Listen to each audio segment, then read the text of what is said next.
ਦੋਸਤੋ ਪੰਜਾਬ ਦੇ ਵਿੱਚ ਕੁਝ ਦਿਨਾਂ ਤੋਂ ਬੜੀ ਲੜਾਈ ਚੱਲ ਰਹੀ ਹੈ। ਮੁੱਖ ਮੰਤਰੀ ਵਰਸਸ ਪਟਵਾਰੀ ਤੇ ਜਿਹੜੇ ਕਾਨੂੰਗੋ ਨੇ, ਕੋਈ ਵੀ ਇਹਦੇ ਉੱਤੇ ਬੋਲਣ ਲਈ ਤਿਆਰ ਨਹੀਂ। ਸਾਰੇ ਹੀ ਤਮਾਸ਼ਾ ਦੇਖ ਰਹੇ ਨੇ ਦੋਵਾਂ ਧਿਰਾਂ ਦਾ। ਇਹ ਕੋਈ ਪਹਿਲਾ ਮੌਕਾ ਨਹੀਂ ਕਿ ਜਦੋਂ ਪੰਜਾਬ ਦੇ ਵਿੱਚ ਪਟਵਾਰੀ ਜਾਂ ਕਾਨੂੰਗੋ ਹੜਤਾਲ ਤੇ ਚੱਲੇ ਹੋਣ। ਇਹ ਤੋਂ ਪਹਿਲਾਂ PCS ਅਫਸਰ ਇੱਕ ਵਾਰੀ ਹੜਤਾਲ ਤੇ ਗਏ, ਇੱਕ ਵਾਰੀ IAS ਅਫਸਰਾਂ ਨੇ ਹੜਤਾਲ ਦੀ ਜਿਹੜੀ ਉਹ ਧਮਕੀ ਦਿੱਤੀ। ਔਰ ਹੈਰਾਨੀ ਦੀ ਗੱਲ ਇਹ ਹੈ ਕਿ ਇਹ ਹਾਲਾਤ ਕੇਵਲ ਸਾਡੇ ਹੀ ਸੂਬੇ 'ਚ ਕਿਉਂ ਬਣਦੇ ਆ। ਸਾਡੇ ਨਾਲ ਲੱਗਦੇ ਸੂਬਿਆਂ ਦੇ ਵਿੱਚ ਹਰਿਆਣਾ, ਹਿਮਾਚਲ, ਰਾਜਸਥਾਨ 'ਚ ਕਦੇ ਵੀ ਇਹੋ ਜਿਹੇ ਹਾਲਾਤ ਨਹੀਂ ਬਣੇ ਕਿ PCS ਲੈਵਲ ਦੇ ਅਫਸਰ, IAS ਲੈਵਲ ਦੇ ਅਫਸਰ ਜਿਹੜੇ ਨੇ ਉਹ ਹੜਤਾਲਾਂ ਦੇ ਉੱਤੇ ਚਲੇ ਜਾਣ। ਲੜਾਈ ਇੰਨੀ ਜ਼ਿਆਦਾ ਵੱਧ ਗਈ ਕਿ ਪਟਵਾਰੀ ਕਾਨੂੰਗੋ ਕਹਿ ਰਹੇ ਆ ਕਿ ਮੁੱਖ ਮੰਤਰੀ ਨੇ ਜੋ ਕਰਨਾ ਉਹ ਕਰ ਲਵੇ, ਅਸੀਂ ਹੜਤਾਲ ਕਰਨੀ ਆ। ਮੁੱਖ ਮੰਤਰੀ ਅੱਗੋਂ ਕਹਿ ਰਿਹਾ ਕਿ ਜੇ ਹੜਤਾਲ ਕੀਤੀ ਤੇ ਮੈਂ ਐਸਮਾ ਜਿਹੜਾ ਕਾਨੂੰਨ ਹੈ, ਐਸਮਾ 1947 ਦੇ ਵਿੱਚ ਇੱਕ ਕਾਨੂੰਨ ਬਣਿਆ ਸੀਗਾ, ਉਹ ਲਾਗੂ ਕਰ ਦੇਣਾ, ਜਿਹਨੂੰ ਪੂਰੀ ਜਿਹੜੀ ਉਹਦੀ ਬਣਦਾ ਹੈ ਅਸੈਂਸ਼ੀਅਲ ਸਰਵਿਸ ਮੇਨਟੇਨੈਂਸ ਐਕਟ ਜਿਹੜਾ 1947 ਹੈ। ਮੁੱਖ ਮੰਤਰੀ ਕਹਿ ਰਹੇ ਕਿ ਮੈਂ ਉਹ ਲਾਗੂ ਕਰ ਦੇਣਾ। ਹੁਣ ਸੋਚਣ ਵਾਲੀ ਗੱਲ ਇਹ ਹੈ ਕਿ ਦੋਵਾਂ ਧਿਰਾਂ ਦੀ ਲੜਾਈ ਦੇ ਵਿੱਚ ਨੁਕਸਾਨ ਕਿਸ ਦਾ ਹੋ ਰਿਹਾ, ਖੱਜਲ ਕੌਣ ਹੋ ਰਿਹਾ। ਮਜ਼ੇਦਾਰ ਚੀਜ਼ ਇਹ ਹੈ ਕਿ ਦੋਵਾਂ ਧਿਰਾਂ ਹੀ ਲੋਕਾਂ ਦੇ ਪੈਸੇ ਦੇ ਨਾਲ ਤਨਖਾਹ ਲੈਂਦੀਆਂ ਨੇ, ਲੋਕਾਂ ਦੇ ਦਿੱਤੇ ਟੈਕਸ ਦੇ ਨਾਲ ਤਨਖਾਹਾਂ ਲੈਂਦੀਆਂ ਨੇ। ਘਰ ਦੀਆਂ ਸੁੱਖ ਸਹੂਲਤਾਂ ਤੇ ਜਿਹੜੇ ਉਹਨਾਂ ਮੰਤਰੀ ਸੰਤਰੀ ਗੱਡੀਆਂ ਚਲਾਉਂਦੇ ਨੇ ਜਾਂ ਅਫਸਰਾਂ ਦੇ ਜਿਹੜੇ ਘਰ ਦਾ ਗੁਜ਼ਾਰਾ ਚੱਲਦਾ ਜਾਂ ਜਿਹੜੀਆਂ ਸਹੂਲਤਾਂ ਲੋਕਾਂ ਦੇ ਟੈਕਸ ਨਾਲ ਹੀ ਜਿਹੜੀਆਂ ਉਹ ਪੂਰੀਆਂ ਕੀਤੀਆਂ ਜਾਂਦੀਆਂ ਨੇ। ਔਰ ਉਹਨਾਂ ਦੀ ਲੜਾਈ ਦੇ ਵਿੱਚ ਖੱਜਲ ਵੀ ਜਿਹੜੇ ਉਹ ਲੋਕ ਹੀ ਹੋ ਰਹੇ ਆ। ਸਿਰਫ ਲੋਕਾਂ ਦਾ ਨੁਕਸਾਨ ਹੋਣਾ, ਨੁਕਸਾਨ ਦੋਵਾਂ ਵਿੱਚੋਂ ਕਿਸੇ ਦਾ ਨਹੀਂ ਹੋਣਾ। ਤਨਖਾਹਾਂ ਦੋਵਾਂ ਨੂੰ ਮਿਲਦੀਆਂ ਰਹਿਣੀਆਂ ਵਾ, ਅਖੀਰ ਦੇ ਵਿੱਚ ਦੋਵਾਂ ਦਾ ਰਾਜੀਨਾਮਾ ਹੋ ਜਾਣਾ ਵਾ ਤੇ ਨੁਕਸਾਨ ਸਿਰਫ ਪਬਲਿਕ ਦਾ ਤੇ ਜਨਤਾ ਦਾ ਹੋਣਾ, ਜਿਹੜਾ ਹਮੇਸ਼ਾ ਹੀ ਹੁੰਦਾ ਵਾ। ਬਸ ਦੋਵਾਂ ਨੇ ਪਬਲਿਕ ਨੂੰ ਨਾ ਹਥਿਆਰ ਬਣਾ ਲਿਆ, ਇੱਕ ਦੂਜੇ ਨੂੰ ਡਰਾਉਣ ਦਾ, ਇੱਕ ਦੂਜੇ ਦੇ ਉੱਤੇ ਦਬਾਅ ਬਣਾਉਣ ਦਾ। ਸੱਤਾਧਾਰੀ ਸੋਚਦੇ ਆ ਕਿ ਐਸਮਾ ਕਾਨੂੰਨ ਅਸੀਂ ਲਾਵਾਂਗੇ ਤੇ ਲੋਕ ਵਧੀਆ ਕਹਿਣਗੇ ਤੇ ਨਵੀਂ ਭਰਤੀ ਜਿਹੜੀ ਅਸੀਂ ਕਰ ਲਵਾਂਗੇ।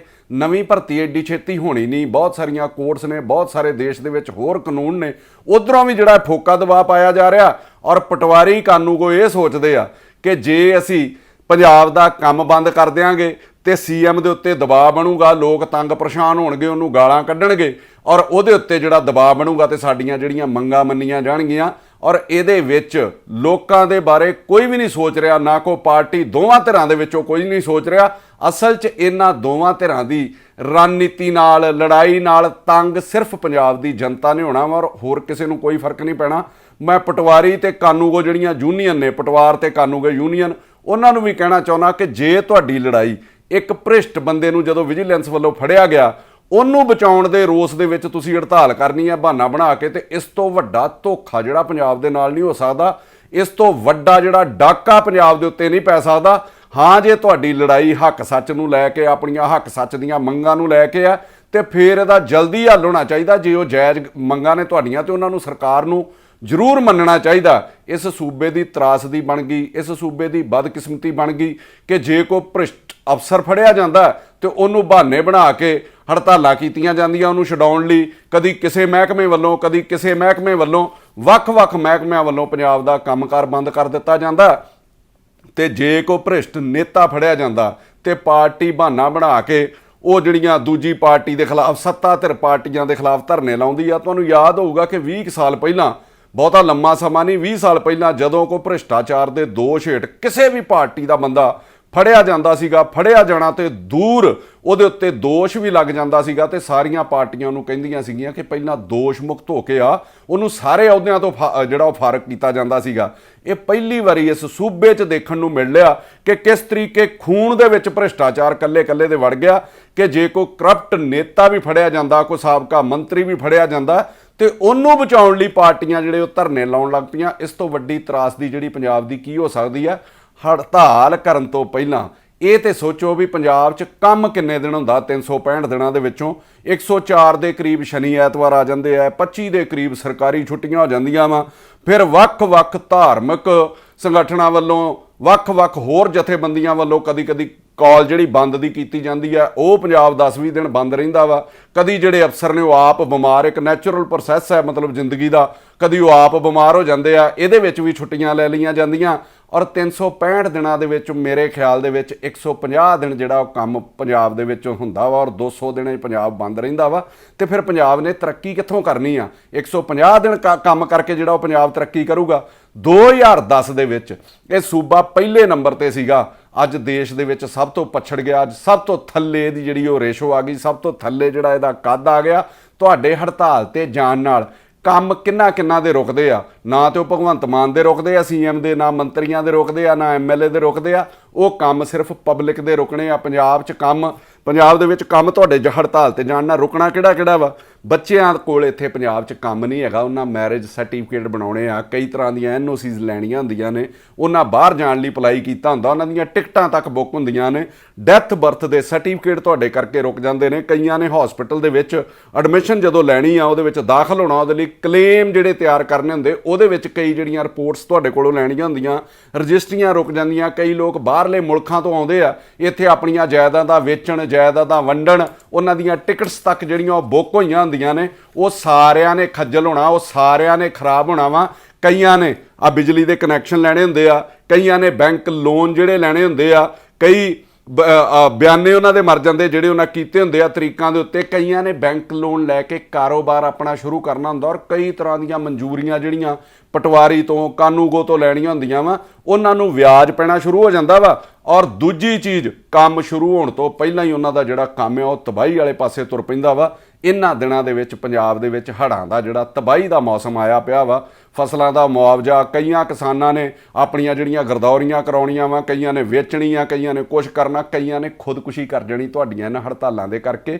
ਕਈ ਹੜ੍ਹਾਂ ਨਾਲ ਤਬਾਹ ਹੋ ਗਏ ਤੇ ਕਈ ਵੈਸੇ ਹੀ ਕਿਸਾਨ ਤਬਾਹ ਵਾ। ਇੱਥੇ ਹਜ਼ਾਰਾਂ ਲੱਖਾਂ ਤਨਖਾਹਾਂ ਲੈ ਕੇ ਤੁਸੀਂ ਕਿਸ ਹੱਕ ਨਾਲ ਜਿਹੜੀਆਂ ਹੜਤਾਲ ਕਰਦੇ ਹੋ, ਕਿਹੜੇ ਹੱਕ ਨਾਲ ਹੜਤਾਲ ਕਰਨ ਦੀਆਂ ਗੱਲਾਂ ਕਰਦੇ ਹੋ? ਤੰਗ ਕਰਨਾ ਤੁਸੀਂ ਸਰਕਾਰ ਨੂੰ ਕਰੋ, ਤੁਸੀਂ ਕਿਹੜੇ ਹੱਕ ਨਾਲ ਜਿਹੜੇ ਉਹ ਪਬਲਿਕ ਦੇ ਕੰਮ ਰੋਕਦੇ ਹੋ? ਪੰਜਾਬ ਪਹਿਲਾਂ ਹੀ 4 ਲੱਖ ਕਰੋੜ ਦੇ ਕਰਜ਼ੇ ਹੇਠਿਆ, ਇਹ ਹੋਰ ਭਾਰ ਤੇ ਸਹਿ ਹੀ ਨਹੀਂ ਸਕਦਾ। ਇਹਦੇ ਨਾਲ ਕਿੰਨਾ ਜਿਹੜਾ ਰੈਵਨਿਊ ਲਾਸ ਹੁੰਦਾ ਵਾ, ਇਹਦੇ ਬਾਰੇ ਕੋਈ ਵੀ ਨਹੀਂ ਸੋਚਦਾ ਯਾਰ। ਕਸੂਰ ਮੈਂ ਇਹ ਨਹੀਂ ਕਹਿੰਦਾ ਕਿ ਇੱਕ ਧਿਰ ਦਾ ਵਾ, ਇੱਥੇ ਦੋਵਾਂ ਧਿਰਾਂ ਦਾ ਹੀ ਕਸੂਰ ਆ। ਜਾਪਾਨ ਇੱਕ ਛੋਟਾ ਜਿਹਾ ਦੇਸ਼ ਆ, ਮੇਰੇ ਖਿਆਲ ਸਾਡੇ ਮੁਲਕ ਨਾਲੋਂ 10 ਗੁਣਾ ਛੋਟਾ, ਔਰ ਦੁਨੀਆ ਦੇ ਵਿੱਚ ਉਹ ਪਹਿਲੇ ਨੰਬਰ ਤੇ ਹੋਣਾ, ਪਹਿਲੇ ਦੂਜੇ ਤੀਜੇ ਨੰਬਰਾਂ ਦੇ ਵਿੱਚੋਂ ਆਉਂਦਾ। ਉੱਥੋਂ ਦੇ ਲੋਕ ਜੇ ਆਪਣੇ ਲਈ ਹੱਕਾਂ ਲਈ ਹੜਤਾਲ ਵੀ ਕਰਦੇ ਆ ਤੇ ਉਹਨਾਂ ਦੇ ਹੜਤਾਲ ਕਰਨ ਦਾ ਤਰੀਕਾ ਹੀ ਵੱਖਰਾ ਵਾ। ਉਹ ਕਈ ਘੰਟੇ ਆਪਣੇ ਕੰਮ ਨਾਲੋਂ ਵੱਧ ਕੰਮ ਕਰਦੇ ਆ, ਮੋਢੇ ਦੇ ਉੱਤੇ ਉਹ ਕਾਲਾ ਰਿਬਨ ਲਾ ਲੈਂਦੇ ਆ। ਪਿੱਛੇ ਜੇ ਮੈਂ ਪੜ੍ਹਦਾ ਸੀਗਾ, ਔਰ ਉਹਨਾਂ ਦੇ ਵੱਧ ਕੰਮ ਕਰਨ ਦੇ ਨਾਲ ਹੀ ਸਰਕਾਰਾਂ ਇੰਨੀ ਟੈਨਸ਼ਨ ਦੇ ਵਿੱਚ ਆ ਜਾਂਦੀਆਂ ਕਿ ਇਹਨਾਂ ਲੋਕਾਂ ਦੇ ਉੱਤੇ ਅਤਿਆਚਾਰ ਹੋ ਰਿਹਾ ਜਿਹੜੇ ਨੌਕਰੀ ਕਰਦੇ ਆ, ਔਰ ਝੱਟ ਹੀ ਉਹ ਜਿਹੜੇ ਮਸਲੇ ਹੱਲ ਹੋ ਜਾਂਦੇ ਆ। ਤੇ ਸਾਡੇ ਇੱਥੇ ਮਹੀਨਾ ਕੰਮ ਛੱਡ ਕੇ ਬੈਠ ਵੀ ਜਾਓ, ਸਰਕਾਰਾਂ ਦਾ ਧਿਆਨ ਹੀ ਨਹੀਂ ਜਾਂਦਾ। ਉਹ ਤੁਸੀਂ ਆਪਾਂ ਕਿਸਾਨ ਵੇਖ ਹੀ ਲਏ ਸੀ ਵੀ 1 ਸਾਲ ਤੋਂ ਵੱਧ ਸਮਾਂ ਜਿਹੜਾ ਉਹ ਬਾਹਰ ਬੈਠੇ ਰਹੇ ਆ, ਔਰ ਕਿੰਨਾ ਚਿਰ ਸਰਕਾਰਾਂ ਨੇ ਉਹਨਾਂ ਨੂੰ ਸੜਕਾਂ ਦੇ ਉੱਤੇ ਰੋਲਣ ਲਈ ਮਜਬੂਰ ਕਰ ਦਿੱਤਾ ਸੀਗਾ, ਔਰ ਕਿੰਨੇ ਬੰਦੇ ਉਹਦੇ ਵਿੱਚ ਮਰ ਗਏ। ਇਹਦੇ ਵਿੱਚ ਦੋਵਾਂ ਧਿਰਾਂ, ਮੈਂ ਫਿਰ ਕਹਿੰਦਾ ਕਿ ਮੈਂ ਕਿਸੇ ਇੱਕ ਨੂੰ ਗਲਤ ਨਹੀਂ ਕਹਿੰਦਾ, ਗਲਤ ਬੰਦੇ ਦੋਵਾਂ ਧਿਰਾਂ ਦੇ ਵਿੱਚ ਵੀ ਹੈਗੇ ਆ, ਜਿਹਦੇ ਕਰਕੇ ਸਾਰੀ ਜਿਹੜੀ ਆਰਗੇਨਾਈਜੇਸ਼ਨ ਹੁੰਦੀ ਆ ਉਹਨੂੰ ਬਦਨਾਮ ਹੋਣਾ ਪੈਂਦਾ ਵਾ। ਲੋਕ ਧੱਕੇ ਖਾਂਦੇ, ਮੈਂ ਪਟਵਾਰੀ ਯੂਨੀਅਨ ਨੂੰ ਵੀ ਕਹਿਣਾ ਚਾਹੁੰਦਾ, ਲੋਕ ਧੱਕੇ ਖਾਂਦੇ ਕਈ ਮਹੀਨੇ। ਪਟਵਾਰੀ ਤੇ ਕਾਨੂੰਗੋ ਵੱਲੋਂ ਜਦੋਂ ਗਲਤ ਇੰਦਰਾਜ ਕਰ ਦਿੱਤੇ ਜਾਂਦੇ ਆ, ਇੱਕ ਅੱਖਰ ਦਾ ਫਰਕ ਪਾ ਕੇ ਜਦੋਂ ਨਾਂ ਗਲਤ ਲਿਖ ਦਿੱਤੇ ਜਾਂਦੇ ਆ, ਕਈਆਂ ਦਫ਼ਤਰਾਂ ਦੇ ਵਿੱਚ ਲੋਕ ਧੱਕੇ ਖਾਂਦੇ, ਔਰ ਤੁਹਾਡੇ ਵਿੱਚੋਂ ਵੀ ਕਈ ਲੋਕ ਉਹਨਾਂ ਦੇ ਉੱਤੇ ਤਰਸ ਨਹੀਂ ਕਰਦੇ। ਤੁਸੀਂ ਤੇ ਹੜਤਾਲ ਤੇ ਚੱਲ ਜਾਂਦੇ ਜੇ। ਲੋਕ ਆਪਣੇ ਠੀਕ ਕੰਮ ਕਰਾਉਣ ਲਈ, ਲੋਕ ਆਪਣੇ ਹੱਕ ਲੈਣ ਲਈ ਕਿੱਥੇ ਹੜਤਾਲ ਤੇ ਜਾਇਆ ਕਰਨ, ਕਿੱਥੇ ਉਹ ਬਹਿ ਜਾਇਆ ਕਰਨ, ਕਿੱਥੋਂ ਪਬਲਿਕ ਇਕੱਠੀ ਕਰਕੇ ਲਿਆਇਆ ਕਰਨ। ਲੋਕਾਂ ਦੀ ਤੇ ਕੋਈ ਯੂਨੀਅਨ ਨਹੀਂ ਗੀ। ਲੋਕਾਂ ਨੂੰ ਤੇ ਯੂਨੀਅਨ ਦੇ ਨਾਂ ਤੇ ਸਿਰਫ ਪਾਰਟੀਆਂ ਹੀ ਵਰਤਦੀਆਂ ਵਾ, ਕਦੀ ਅਕਾਲੀ ਦਲ, ਕਦੀ ਕਾਂਗਰਸ, ਕਦੀ ਆਮ ਪਾਰਟੀ, ਕਦੀ BJP। ਸਿਰਫ ਲੋਕਾਂ ਦੀ ਆਪਣੀ ਕਦੀ ਵੀ ਕੋਈ ਯੂਨੀਅਨ ਨਹੀਂ ਬਣੀ। ਉਹ ਤੁਹਾਡੇ ਤਰਲੇ ਵੀ ਕੱਢਦੇ ਔਰ ਪੈਸੇ ਵੀ ਦਿੰਦੇ ਆ। ਫਿਰ ਉਹਨਾਂ ਲੋਕਾਂ ਦੇ ਜਿਹੜੇ ਕੰਮਕਾਰ ਹੁੰਦੇ ਆ, ਔਰ ਕੱਲੇ ਸਰਕਾਰੀ ਨੌਕਰੀ ਵਾਲੇ ਲੋਕ ਭ੍ਰਿਸ਼ਟ ਨਹੀਂ ਆ। ਮੈਂ ਉਹਨਾਂ ਦੇ ਨਾਲ ਸਰਕਾਰੀ ਬੰਦਿਆਂ ਨੂੰ ਵੀ ਕਹਿਣਾ, ਮੈਂ ਸਰਕਾਰ ਨੂੰ ਵੀ ਕਹਿਣਾ, ਸਰਕਾਰ ਦੇ MLA, ਸਰਕਾਰ ਦੇ ਮੰਤਰੀ ਵੀ ਭ੍ਰਿਸ਼ਟ ਹੋ ਗਏ ਪਹਿਲਿਆਂ ਵਾਂਗ। ਕਈ MLA ਨੇ ਭ੍ਰਿਸ਼ਟਾਚਾਰ ਦੀਆਂ ਹੱਦਾਂ ਹੀ ਪਾਰ ਕਰ ਦਿੱਤੀਆਂ ਪੰਜਾਬ ਦੇ ਵਿੱਚ। ਜਿਹੜੇ ਕੰਮ ਕਿਤੇ ਪਹਿਲੇ MLA ਮੰਤਰੀ ਨਹੀਂ ਸੀ ਕਰਦੇ, ਉਹ ਇਹਨਾਂ ਵਾਲੇ ਕਰ ਰਹੇ ਆ।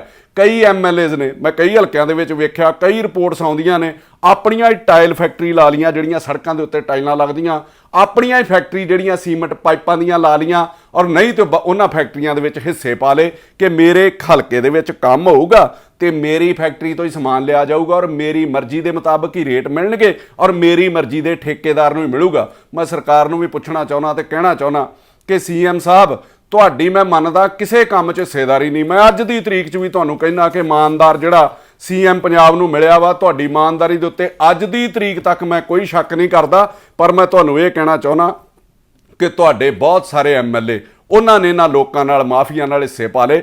ਤੁਸੀਂ ਅੱਜ ਆਪਣੇ ਦਿਲ ਤੇ ਹੱਥ ਰੱਖ ਕੇ ਦੱਸੋ ਕਿ ਪੰਜਾਬ ਦੇ ਵਿੱਚ ਮਾਈਨਿੰਗ ਬੰਦ ਹੋ ਗਈ ਆ ਜਾਂ ਮਾਈਨਿੰਗ ਬਿਲਕੁਲ ਠੀਕ ਹੋ ਰਹੀ ਆ ਪੰਜਾਬ ਦੇ ਵਿੱਚ। ਕੀ ਪੰਜਾਬ ਦੇ ਵਿੱਚ ਸ਼ਰਾਬ ਮਾਫੀਆ ਮੁੱਕ ਗਿਆ ਵਾ? ਤੁਹਾਡੇ ਐਮਐਲਏਜ਼ ਨੇ ਹਿੱਸੇ ਲੈਣੇ ਬੰਦ ਕਰ ਦਿੱਤੇ ਨੇ ਉਹਨਾਂ ਕੋਲੋਂ, ਸ਼ਰਾਬ ਮਾਫੀਆ ਕੋਲੋਂ। ਕੀ ਸ਼ਰਾਬ ਮਾਫੀਆ ਟੁੱਟ ਗਿਆ ਵਾ ਪੰਜਾਬ ਦੇ ਵਿੱਚ? ਕੀ ਟਰਾਂਸਪੋਰਟ ਮਾਫੀਆ ਪੰਜਾਬ ਦੇ ਵਿੱਚ ਟੁੱਟ ਗਿਆ ਜਾਂ ਤੁਹਾਡੇ ਬੰਦਿਆਂ ਨੇ ਆਰਟੀਏ ਡੀਟੀਓ ਜਿਹੜੇ ਵੀ ਲੋਕੀ ਨੇ ਉਹਨਾਂ ਕੋਲੋਂ ਪੈਸੇ ਲੈਣੇ ਨਹੀਂ ਸ਼ੁਰੂ ਕਰ ਦਿੱਤੇ? ਕੀ ਪੰਜਾਬ ਦੇ ਵਿੱਚ ਮੈਡੀਕਲ ਮਾਫੀਆ ਟੁੱਟ ਗਿਆ ਵਾ? ਕੀ ਪੰਜਾਬ ਦੇ ਵਿੱਚ ਸਕੂਲ ਮਾਫੀਆ ਟੁੱਟ ਗਿਆ ਵਾ? ਕੋਈ ਇੱਕ ਮਾਫੀਆ ਦੱਸੋ ਜਿਹੜਾ ਪੰਜਾਬ ਦੇ ਵਿੱਚ ਟੁੱਟਾ ਹੋਵੇ। ਤੁਹਾਡੇ ਹੀ ਐਮਐਲਏ ਪ੍ਰਾਈਵੇਟ ਹਸਪਤਾਲ ਜਿਹੜੇ ਲੋਕਾਂ ਨੂੰ ਲੁੱਟਦੇ ਆ ਆਨੇ ਬਿਹਾਨੇ, ਉਹਨਾਂ ਦੇ ਫੰਕਸ਼ਨਸ ਦੇ ਵਿੱਚ ਜਾਂਦੇ ਨੇ, ਕੋਈ ਬਲੱਡ ਡੋਨੇਸ਼ਨ ਕੈਂਪ ਦੇ ਵਿੱਚ, ਕੋਈ ਮੈਡੀਕਲ ਜਿਹੜੇ ਕੈਂਪ ਲਾਏ ਜਾਂਦੇ ਨੇ ਉਹਨਾਂ ਦੇ ਨਾਂ ਦੇ ਉੱਤੇ ਆਪਣਾ ਨੇੜ ਬਣਾਉਣ ਲਈ ਉਹਨਾਂ ਵੱਡੇ ਲੋਕਾਂ ਦੇ ਕੋਲ ਜਾਂਦੇ ਨੇ। ਤੁਹਾਡੇ ਹੀ ਐਮਐਲਏ ਪ੍ਰਾਈਵੇਟ ਮਹਿੰਗੇ ਜਿਹੜੇ ਸਕੂਲ ਨੇ ਜਿਹੜੇ ਲੋਕਾਂ ਨੂੰ ਲੁੱਟਦੇ ਨੇ, ਜਿਨ੍ਹਾਂ ਨੇ ਸਿੱਖਿਆ ਦਾ ਮਿਆਰ ਦੇ ਵਿੱਚ ਹੀ ਬੜਾ ਫਰਕ ਲੈ ਆਂਦਾ ਵੀ ਅਮੀਰ ਦਾ ਬੱਚਾ ਬਹੁਤ ਕਾਬਲ ਬਣੂਗਾ ਤੇ ਗਰੀਬ ਦਾ ਬੱਚਾ ਕੁਝ ਵੀ ਨਹੀਂ ਬਣੂਗਾ। ਤੁਹਾਡੇ ਕਈ ਐਮਐਲਏ ਉਹਨਾਂ ਸਕੂਲਾਂ ਦੇ ਵਿੱਚ ਚੀਫ ਗੈਸਟ ਬਣ ਕੇ ਜਾਂਦੇ ਨੇ। ਫਿਰ ਕਿਹੜਾ ਮਾਫੀਆ ਟੁੱਟਾ ਪੰਜਾਬ ਦੇ ਵਿੱਚ? ਬਦਲਾਵ ਨਹੀਂ ਆਇਆ ਸਿਸਟਮ ਦੇ ਵਿੱਚ, ਸਗੋਂ ਹਿੱਸੇਦਾਰਾਂ ਦੇ ਵਿੱਚ ਬਦਲਾਵ ਆ ਗਿਆ। ਜਿਹੜੀ ਗੱਲ ਮੈਂ ਪਹਿਲੇ ਦਿਨ ਤੋਂ ਰੋਣਾ ਵਾਂ, ਪਹਿਲਾਂ ਵੱਖ-ਵੱਖ ਮਾਫੀਆ ਦੀ ਜਿਹੜੀ ਡਿਸਟ੍ਰੀਬਿਊਟਨਸ਼ਿਪ ਸੀਗੀ, ਜਿਹਦੇ ਵਿੱਚ ਕਾਲੀ ਕਾਂਗਰਸੀ ਜਦੋਂ ਉਹਨਾਂ ਦੀਆਂ ਸਰਕਾਰਾਂ ਆਉਂਦੀਆਂ ਸੀਗੀਆਂ ਉਹ ਹਿੱਸੇ ਲੈਂਦੇ ਸੀਗੇ। ਹੁਣ ਤੁਹਾਡੇ ਮੰਤਰੀ ਐਮਐਲਏ ਕੋਲ ਉਹ ਡਿਸਟ੍ਰੀਬਿਊਟਰਸ਼ਿਪ ਜਿਹੜੀ ਆ ਗਈ ਆ। ਫਿਰ ਕਾਰਵਾਈ ਕੇਵਲ ਸਰਕਾਰੀ ਬਾਬੂਆਂ ਤੇ ਕਿਉਂ ਹੋ ਰਹੀ ਆ? ਤੁਹਾਡੀ ਪਾਰਟੀ ਦੇ ਐਮਐਲਏ ਮੰਤਰੀ ਜਿਹੜੇ ਇਹਨਾਂ ਮਾਫੀਆਜ਼ ਦੇ ਨਾਲ ਰਲ ਗਏ ਆ, ਉਹਨਾਂ ਦੇ ਉੱਤੇ ਕਾਰਵਾਈ ਕਿਉਂ ਨਹੀਂ ਹੋ ਰਹੀ? ਇਹ ਵੀ ਸੋਚਣ ਵਿਚਾਰਨ ਦੀ ਲੋੜ ਹੈ। ਮਾਨ ਸਾਹਿਬ, ਤੁਸੀਂ ਮੰਨਦੇ ਹੋ ਇਹ ਚੀਜ਼ ਵੀ ਪੰਜਾਬ ਦੇ ਵਿੱਚ ਕਰਪਸ਼ਨ ਬੰਦ ਹੋ ਗਈ ਆ? ਨਹੀਂ, ਪੰਜਾਬ ਦੇ ਵਿੱਚ ਕਰਪਸ਼ਨ ਦਾ ਤਰੀਕਾ ਬਦਲ ਗਿਆ। ਮੈਂ ਪਹਿਲਾਂ ਵੀ ਇੱਕ ਗੱਲ ਕਹੀ ਸੀਗੀ ਕਿ ਜੇ ਕੋਈ ਉੱਚ ਅਫਸਰ ਆ, ਚਾਹੇ ਉਹ ਡੀਐਸਪੀ ਆ, ਚਾਹੇ ਉਹ ਐਸਐਸਪੀ ਆ, ਉਹਨੇ ਤਰੀਕਾ ਬਦਲ ਲਿਆ। ਉਹਦੀ ਤਨਖਾਹ ਹੁੰਦੀ ਆ ਲੱਖ 1.5 ਲੱਖ, ਉਹ ਲੱਖ 1.5 ਲੱਖ ਰੁਪਈਆ ਰੱਖਦਾ ਸਾਈਡ ਤੇ ਬੈਂਕ ਦੇ ਵਿੱਚ, ਔਰ ਉਹਨੇ ਉੱਤੋਂ ਪੈਸੇ ਦਾ ਟੀਚਾ ਹੁੰਦਾ ਕਿਸੇ ਦਾ 5 ਲੱਖ, ਕਿਸੇ ਦਾ 10 ਲੱਖ। ਉਹ ਅੱਜ ਵੀ ਉਨੇ ਹੀ ਪੈਸੇ, ਇਕੱਲੇ ਡੀਐਸਪੀ ਐਸਐਸਪੀ ਨਹੀਂ, ਬਾਕੀ ਵੀ ਸਾਰੇ ਦਫ਼ਤਰਾਂ ਦੇ ਵਿੱਚ, ਚਾਹੇ ਕਾਰਪੋਰੇਸ਼ਨ ਚਲ ਜਾਓ, ਚਾਹੇ ਟਰਸਟਾਂ ਚਲ ਜਾਓ, ਚਾਹੇ ਸੀਵਰੇਜ ਬੋਰਡ ਦੇ ਵਿੱਚ ਚਲ ਜਾਓ, ਉਹਨਾਂ ਨੇ ਤਰੀਕਾ ਬਦਲ ਲਿਆ ਆਪਣਾ। ਉਹ ਅੱਜ ਵੀ 5 ਤੋਂ 10 ਲੱਖ ਜਿਹੜਾ ਉਹਨਾਂ ਦਾ ਟੀਚਾ ਹੁੰਦਾ ਸੀਗਾ, ਉਹ ਪੂਰੇ ਪੈਸੇ ਲੈ ਕੇ ਜਾਂਦੇ ਨੇ। ਤਰੀਕਾ ਇਹ ਬਦਲ ਗਿਆ ਕਿ ਛੋਟੇ ਕੰਮ ਜਿਹੜੇ ਫੁਟਕਲ ਨੇ ਉਹ ਲੋਕਾਂ ਦੇ ਫ੍ਰੀ ਹੋਣੇ ਸ਼ੁਰੂ ਹੋ ਗਏ। ਉਹ 1-2 ਕੇਸ ਟਿਕਾ ਕੇ ਫੜਦੇ ਨੇ, ਜਿਨ੍ਹਾਂ ਦੇ ਨਾਲ ਉਹਨਾਂ ਦੀ ਜਿਹੜੀ ਮਹੀਨੇ ਦੀ ਜਿਹੜੀ ਉਹਨਾਂ ਦੀ ਸੋਚ ਹੁੰਦੀ ਆ, ਜਿਹੜੀ ਉਹਨਾਂ ਦੀ ਆਸ ਹੁੰਦੀ ਆ, ਉਹ ਪੂਰੀ ਹੋ ਜਾਂਦੀ ਆ। ਕੀ ਤੁਹਾਨੂੰ ਲੱਗਦਾ ਕਿ ਏਐਸਆਈ ਐਸਐਚਓ ਡੀਐਸਪੀ ਪੈਸੇ ਲੈ ਰਿਹਾ ਤੇ ਇਹਦਾ ਹਿੱਸਾ ਐਸਐਸਪੀ ਡੀਆਈਜੀ ਨੂੰ ਨਹੀਂ ਜਾਂਦਾ ਹੋਊਗਾ? ਤੁਸੀਂ ਮੀਟਿੰਗਸ ਦੇ ਵਿੱਚ ਕਿਹਾ ਸੀਗਾ ਕਿ ਜੇ ਅੱਜ ਤੋਂ ਬਾਅਦ ਕਿਸੇ ਇਲਾਕੇ 'ਚ ਨਸ਼ਾ ਵਿਕਿਆ, ਐਸਐਚਓ ਨਹੀਂ, ਮੈਂ ਐਸਐਸਪੀ ਨੂੰ ਟੰਗੂਗਾ। ਅੱਜ ਤੁਹਾਨੂੰ ਲੱਗਦਾ ਵੀ ਉਹਨਾਂ ਨੂੰ ਹਿੱਸੇ ਨਹੀਂ ਜਾਂਦੇ ਹੋਣਗੇ? ਕੀ ਤੁਹਾਨੂੰ ਲੱਗਦਾ ਵੀ ਇਕੱਲੇ ਤੁਸੀਂ ਪਟਵਾਰੀ ਕਾਨੂੰਗੋ ਦੇ ਉੱਤੇ ਕਾਰਵਾਈ ਕਰਦੇ ਹੋ ਕਿ ਪਟਵਾਰੀ ਕਾਨੂੰਗੋ ਤਹਿਸੀਲਦਾਰ ਪੈਸੇ ਲੈ ਰਿਹਾ ਤੇ ਡੀਸੀ ਤੱਕ ਜਾਂ ਰੈਵਨਿਊ ਜਿਹੜੇ ਕਮਿਸ਼ਨਰ ਨੇ, ਡਿਵੀਜ਼ਨਲ ਕਮਿਸ਼ਨਰ ਨੇ, ਉਹਨਾਂ ਤੱਕ ਹਿੱਸੇ ਨਹੀਂ ਜਾਂਦੇ? ਇਹ ਤੁਸੀਂ ਆਪਣੀ ਇੰਟਰਨਲ ਰਿਪੋਰਟ ਮੰਗਾਓ ਨਾ। ਤੁਹਾਡੇ ਕੋਲ ਇੰਟੈਲੀਜੈਂਸ ਵੀ ਵਧੀਆ ਡੀਜੀ ਲੱਗੇ ਨੇ, ਜਿਨ੍ਹਾਂ ਕੋਲ ਵਿਜੀਲੈਂਸ ਵੀ ਹੈ। ਤੁਸੀਂ ਰਿਪੋਰਟਸ ਤੇ ਮੰਗਾਓ ਕਿ ਕੀ ਉਹਨਾਂ ਲੋਕਾਂ ਕੋਲ ਹਿੱਸੇ ਨਹੀਂ ਜਾਂਦੇ? ਕੀ ਤੁਹਾਨੂੰ ਲੱਗਦਾ ਕਿ ਜੇਈ ਐਸਡੀਓ ਐਕਸੀਅਨ ਪੈਸੇ ਲੈ ਰਿਹਾ ਤੇ ਉਹਦੇ ਉੱਤੇ ਲੱਗੇ ਕਮਿਸ਼ਨਰ ਕਾਰਪੋਰੇਸ਼ਨ ਦੇ ਵਿੱਚ ਜਾਂ ਉੱਚ ਅਧਿਕਾਰੀ ਜਿਹੜੇ ਤੁਹਾਡੇ ਮਹਿਕਮੇ ਵਾਲੇ ਨੇ, ਆਈਐਸ ਅਫਸਰ, ਉਹ ਪੈਸੇ ਨਹੀਂ ਲੈਂਦੇ ਹੋਣਗੇ? ਜਾਂ ਤੁਹਾਡੇ ਹਲਕੇ ਦਾ ਮੰਤਰੀ ਐਮਐਲਏ ਉਹ ਪੈਸੇ ਨਹੀਂ ਲੈ ਰਿਹਾ? ਫਿਰ ਕਾਰਵਾਈ ਕੇਵਲ ਅਫਸਰਾਂ ਤੇ ਕਿਉਂ ਕੀਤੀ ਜਾਂਦੀ ਹੈ? ਆਈਐਸ ਆਈਪੀਐਸ ਤੇ ਹੋਰ ਉੱਚ ਅਧਿਕਾਰੀਆਂ ਤੇ ਕਿਉਂ ਨਹੀਂ ਕੀਤੀ ਜਾਂਦੀ? ਸਰਕਾਰ ਦੀ ਇੱਕ ਪਾਲਿਸੀ ਆਈ ਸੀ ਜਦੋਂ ਤੁਸੀਂ ਨਵੀਂ ਸਰਕਾਰ ਬਣਾਈ ਸੀ, ਔਰ ਮੈਨੂੰ ਉਹ ਬਹੁਤ ਵਧੀਆ ਲੱਗੀ ਸੀ ਕਿ 3 ਸਾਲ ਤੋਂ ਪੁਰਾਣੇ ਜਿਹੜੇ ਸਰਕਾਰੀ ਨੌਕਰੀ ਵਾਲਿਆਂ ਦੇ ਸਟੇਸ਼ਨ ਨੇ ਉਹ ਬਦਲੇ ਜਾਣਗੇ, ਜਿਨ੍ਹਾਂ 'ਚ ਐਸਐਚਓ ਡੀਐਸਪੀ ਤੇ ਆ ਜਿਹੜੇ ਜੇਈ ਐਸਡੀਓ ਐਕਸੀਅਨ ਐਸਸੀ ਹੋਣਗੇ, ਜਿਹੜੇ 20 ਸਾਲ ਤੋਂ ਉਹਨਾਂ ਜ਼ਿਲ੍ਹਿਆਂ ਦੇ ਵਿੱਚ ਹੀ ਤੈਨਾਤ ਰਹੇ ਆ। ਮੈਂ ਤੇ ਅੱਗੇ ਮਜ਼ਾਕ ਕਰਦਾ ਹੁੰਦਾ ਸੀਗਾ ਕਿ ਕਿਸੇ ਐਮਐਲਏ ਦਾ ਹਲਕਾ ਬਦਲ ਸਕਦਾ ਵੀ ਇਸ ਵਾਰੀ ਇੱਥੋਂ ਲੜਾਤਾ ਤੇ ਦੂਜੀ ਵਾਰੀ ਉੱਥੋਂ ਲੜਾਤਾ। ਇਹਨਾਂ ਅਫਸਰਾਂ ਦੇ 20 ਸਾਲਾਂ ਤੋਂ ਹਲਕੇ ਹੀ ਨਹੀਂ ਬਦਲੇ, ਏਰੀਆ ਹੀ ਨਹੀਂ ਬਦਲੇ। ਉਹ ਜਿੱਥੇ ਨੌਕਰੀ ਕਰਦੇ ਆ ਉੱਥੇ ਹੀ ਕੰਮਾਂ ਦੇ ਵਿੱਚ ਉਹ ਹਿੱਸੇਦਾਰੀਆਂ ਵੀ ਉਹ ਪਾ ਲੈਂਦੇ ਆ। ਤੇ ਤੁਸੀਂ ਬਦਲੇ ਵੀ ਸੀ ਸਟਾਰਟਿੰਗ ਦੇ ਵਿੱਚ, ਇਹ ਸਾਰੇ ਅਫਸਰ ਤੁਸੀਂ ਸਟਾਰਟਿੰਗ ਦੇ ਵਿੱਚ ਬਦਲੇ ਸੀ, ਪਰ ਅਸਲ ਦੇ ਵਿੱਚ ਉਹ ਲੰਮਾ ਸਮਾਂ ਤੁਸੀਂ ਵੀ ਉਹਨਾਂ ਨੂੰ ਬਦਲ ਕੇ ਰੱਖ ਨਹੀਂ ਸਕੇ। ਲੰਮਾ ਸਮਾਂ ਜਨਤਾ 'ਚ ਰਹਿਣ ਵਾਲੇ ਅਫਸਰ ਜਿਹੜੇ ਆ ਨਾ, ਮੈਂ ਉਹਨਾਂ ਬਾਰੇ ਇੱਕ ਗੱਲ ਕਹਿੰਦਾ ਨਾ ਕਿ ਜਿਹੜੇ ਅਫਸਰ 15 ਸਾਲ ਤੋਂ ਇੱਕੋ ਜਗ੍ਹਾ ਦੇ ਉੱਤੇ ਇੱਕੋ ਜ਼ਿਲ੍ਹੇ ਦੇ ਵਿੱਚ ਕੰਮ ਕਰਦੇ ਆ, ਉਹ ਕੋਈ ਅਫਸਰੀ ਨਹੀਂ ਕਰਦੇ, ਸਗੋਂ ਵੱਖ-ਵੱਖ ਪਾਰਟੀਆਂ ਦੇ ਐਮਐਲਏਜ਼ ਮੰਤਰੀਆਂ ਦੇ, ਚਾਹੇ ਉਹ ਅਕਾਲੀ ਹੋਣ ਚਾਹੇ ਕਾਂਗਰਸੀ ਹੋਣ ਤੇ ਚਾਹੇ ਤੁਹਾਡੇ ਹੁਣ ਆਮ ਆਦਮੀ ਪਾਰਟੀ ਵਾਲੇ ਆ ਗਏ, ਉਹਨਾਂ ਦੇ ਸੇਲਜ਼ਮੈਨ ਤੇ ਕੈਸ਼ੀਅਰ ਹੁੰਦੇ ਆ। ਜਦੋਂ ਤੁਹਾਡੇ ਐਮਐਲਏ ਨੇ ਦੇਖਿਆ ਕਿ ਰੁਤਬੇ ਦੇ ਮੁਤਾਬਕ ਮੈਂ ਐਮਐਲਏ ਬਣ ਗਿਆ, ਮੇਰੇ ਰੁਤਬੇ ਦੀ ਇੰਨੀ ਸੇਲ ਹੀ ਨਹੀਂ ਹੋ ਰਹੀ ਅਕਾਲੀ ਕਾਂਗਰਸੀ ਐਮਐਲਏ ਵਾਂਗ, ਮੈਨੂੰ ਲੋਕ ਉਹਨਾਂ ਪੁੱਛ ਪ੍ਰਤੀਤ ਹੀ ਨਹੀਂ ਕਰ ਰਹੇ, ਮੈਨੂੰ ਉਨੇ ਕੰਮਾਂ ਦੀ ਆਫਰ ਹੀ ਨਹੀਂ ਆ ਰਹੀ, ਤੇ ਤੁਹਾਡੇ ਸਾਰੇ ਐਮਐਲਏ ਨੇ ਆਪਣੀ ਸੇਲ ਵਧਾਉਣ ਲਈ, ਆਪਣਾ ਕਾਰੋਬਾਰ ਵਧਾਉਣ ਲਈ, ਉਹ ਸਾਰੇ ਅਫਸਰ ਉਹਨਾਂ ਕੁਰਸੀਆਂ ਦੇ ਉੱਤੇ ਹੀ ਵਾਪਸ ਤੈਨਾਤ ਕਰ ਦਿੱਤੇ। ਤੁਸੀਂ ਲਓ ਆਪਣੀ ਇੰਟੈਲੀਜੈਂਸ ਕੋ ਰਿਪੋਰਟ, ਤੁਸੀਂ ਸਾਰੇ ਵਿਭਾਗਾਂ ਦੇ ਕਰਮਚਾਰੀਆਂ ਦੀ ਲਿਸਟ ਮੰਗਾਓ, ਤੁਹਾਨੂੰ ਨਤੀਜਾ ਆਪ ਹੀ ਤੁਹਾਡੇ ਸਾਹਮਣੇ ਆ ਜਾਣਾ ਕਿ ਜਿੱਥੋਂ ਜਿੱਥੋਂ ਸਰਕਾਰ ਨੇ ਸਟਾਰਟਿੰਗ ਦੇ ਵਿੱਚ ਬਦਲੇ ਸੀ ਅੱਜ ਵੀ ਉੱਥੇ, ਕਿਉਂਕਿ ਉੱਥੇ ਉਹ ਕੱਲਾ ਕੰਮ ਨਹੀਂ ਕਰਦੇ, ਉੱਥੇ ਉਹ ਭਾਈਵਾਲ ਬਣ ਜਾਂਦੇ ਨੇ ਕੰਮਾਂ ਦੇ ਵਿੱਚ। ਉਹਨਾਂ ਦਾ ਬਹੁਤ ਸਾਰੇ ਕੰਮਾਂ ਦੇ ਵਿੱਚ ਜਿਹੜੀ ਭਾਈਵਾਲੀ ਚੱਲਦੀ ਹੈ, ਔਰ ਉਹ ਜ਼ਿਲ੍ਹਾ ਛੱਡ ਕੇ ਉਹ ਜਾਣਾ ਹੀ ਨਹੀਂ ਚਾਹੁੰਦੇ, ਉਹ ਏਰੀਆ ਛੱਡ ਕੇ ਜਾਣਾ ਹੀ ਨਹੀਂ ਚਾਹੁੰਦੇ ਵੀ ਸਾਡਾ ਕੰਮ ਕਰ ਨਾ ਮਰ ਜੇ, ਸਾਡੇ ਪੈਸੇ ਨਾ ਮਰ ਜਾਣ। ਜੇ ਸੱਚ 'ਚ ਤੁਸੀਂ ਭ੍ਰਿਸ਼ਟਾਚਾਰ ਖਤਮ ਕਰਨਾ ਤੇ ਇਕੱਲੇ ਨਾਨ ਗਜ਼ਟਡ ਅਫਸਰ ਜਿਹੜੇ ਵੱਡੇ ਅਫਸਰ ਨੇ, ਉਹ ਜਿਹੜੇ ਨਾਨ ਗਜ਼ਟਡ ਅਫਸਰ ਜਿਹੜੇ ਛੋਟੇ ਅਫਸਰ ਨੇ, ਉਹਨਾਂ ਨੂੰ ਫੜ ਕੇ ਜਾਂ ਇੱਕਾ ਦੁੱਕਾ ਬੰਦੇ ਫੜ ਕੇ ਇਹ ਜਿਹੜਾ ਭ੍ਰਿਸ਼ਟਾਚਾਰ ਖਤਮ ਨਹੀਂ ਹੋਣਾ। ਇਹਨਾਂ ਤਿੰਨਾਂ ਜਣਿਆਂ ਦਾ ਨੈਕਸਸ ਜਿਹੜਾ ਉਹ ਤੁਹਾਨੂੰ, ਇਹ ਤ੍ਰਿਮੂਰਤੀ ਮੈਂ ਇਹਨਾਂ ਨੂੰ ਕਹਿੰਦਾ, ਇਹਨਾਂ ਦਾ ਨੈਕਸਸ ਜਿਹੜਾ ਤੁਹਾਨੂੰ ਉਹ ਤੋੜਨਾ ਪੈਣਾ, ਜਿਹਦੇ ਵਿੱਚ ਨੈਕਸਸ ਬਣ ਗਿਆ ਪੋਲੀਟੀਸ਼ੀਅਨ, ਮਾਫੀਆ ਤੇ ਹੋਰ ਵਿਭਾਗਾਂ ਦੇ ਸਰਕਾਰੀ ਅਫਸਰਾਂ ਦਾ, ਸਰਕਾਰੀ ਕਰਮਚਾਰੀਆਂ ਦਾ। ਜਿੰਨਾ ਚਿਰ ਇਹ ਖਤਮ ਨਹੀਂ ਹੁੰਦਾ, ਤੁਸੀਂ ਜਿੰਨਾ ਮਰਜ਼ੀ ਜ਼ੋਰ ਲਾ ਲਓ, ਤੁਹਾਡੇ ਕੋਲੋਂ ਭ੍ਰਿਸ਼ਟਾਚਾਰ ਖਤਮ ਹੀ ਨਹੀਂ ਹੋ ਸਕਦਾ, ਇਹ ਨੈਕਸਸ ਟੁੱਟ ਹੀ ਨਹੀਂ ਸਕਦਾ। ਸੋ ਮੇਰੀ ਅਪੀਲ ਹੈ, ਪਟਵਾਰੀ ਤੇ ਜੋ ਹਾਲਾਤ ਇਹ ਪੰਜਾਬ ਦੇ ਬਣੇ ਨੇ, ਪੰਜਾਬ ਪਹਿਲਾਂ ਹੀ ਬਹੁਤ ਥੱਲੇ ਆ ਯਾਰ, ਇਹਦੇ ਪੱਲੇ ਕੁਝ ਨਹੀਂ ਹੈਗਾ। ਪੰਜਾਬ ਦੇ ਉੱਤੇ ਬਹੁਤ ਸਾਰਾ ਕਰਜ਼ਾ ਹੈ, ਲੋਕਾਂ ਨੂੰ ਇਹ ਮਹਿਸੂਸ ਨਹੀਂ ਹੁੰਦਾ। ਇਹ ਕਰਜ਼ਾ ਆਪਾਂ ਕਹਿ ਦਿੰਦੇ ਆ ਕਿ 3-4 ਲੱਖ ਕਰੋੜ ਦਾ ਕਰਜ਼ਾ ਜਿਹੜਾ ਸਰਕਾਰ ਤੇ ਹੈ, ਅਸਲ 'ਚ ਉਨੇ ਟੈਕਸ ਤੁਹਾਡੇ ਉੱਤੇ ਲੱਗਦੇ ਨੇ, ਉਨੀ ਮਹਿੰਗਾਈ ਤੁਹਾਡੇ ਉੱਤੇ ਹੈ। ਇਹ 4 ਲੱਖ ਕਰੋੜ ਨੂੰ ਪੰਜਾਬ ਦੀ 3 ਕਰੋੜ ਜਨਤਾ ਦੇ ਨਾਲ ਤਕਸੀਮ ਕਰਕੇ ਵੇਖੋ, ਇਹ ਕਰਜ਼ਾ ਲੋਕਾਂ ਨੂੰ ਦੇਣਾ ਪੈਂਦਾ, ਦੀ ਭਰਪਾਈ ਲੋਕਾਂ ਤੋਂ ਜਿਹੜਾ ਉਹ ਕੇਂਦਰ ਕਰਦਾ ਵਾ। ਸੋ ਮੇਰੀ ਅਖੀਰ ਦੇ ਵਿੱਚ ਅਪੀਲ ਹੈ ਪਟਵਾਰ ਯੂਨੀਅਨ ਤੇ ਕਾਨੂੰਗੋ ਯੂਨੀਅਨ ਨੂੰ ਵੀ, ਦੋਵੇਂ ਹੱਥ ਜੋੜ ਕੇ ਮੇਰੀ ਅਪੀਲ ਹੈ, ਵਿੱਚੇ ਹੀ ਸਰਕਾਰ ਨੂੰ ਵੀ, ਕਿ ਹੜਤਾਲ ਕੋਈ ਹੱਲ ਨਹੀਂ ਹੈਗਾ। ਇਹਦੇ ਨਾਲ ਲੋਕਾਂ ਦੇ ਉੱਤੇ ਜ਼ੁਲਮ ਹੁੰਦਾ, ਲੋਕਾਂ ਦੇ ਬਹੁਤ ਸਾਰੇ ਕੰਮਕਾਰ ਰੁਕਦੇ ਨੇ, ਔਰ ਇਹਦੇ ਨਾਲ ਐਸਮਾ ਲਾਉਣਾ ਵੀ ਕੋਈ ਹੱਲ ਨਹੀਂ ਹੈਗਾ। ਇੱਕਦਮ ਇੰਨੀ ਭਰਤੀ ਨਹੀਂ ਹੋ ਸਕਦੀ, ਇਹਦੇ 'ਚ ਵੀ ਲੋਕਾਂ ਦੀ ਬੜੀ ਖੱਜਲ ਖਰਾਬੀ ਹੋਣੀ ਆ।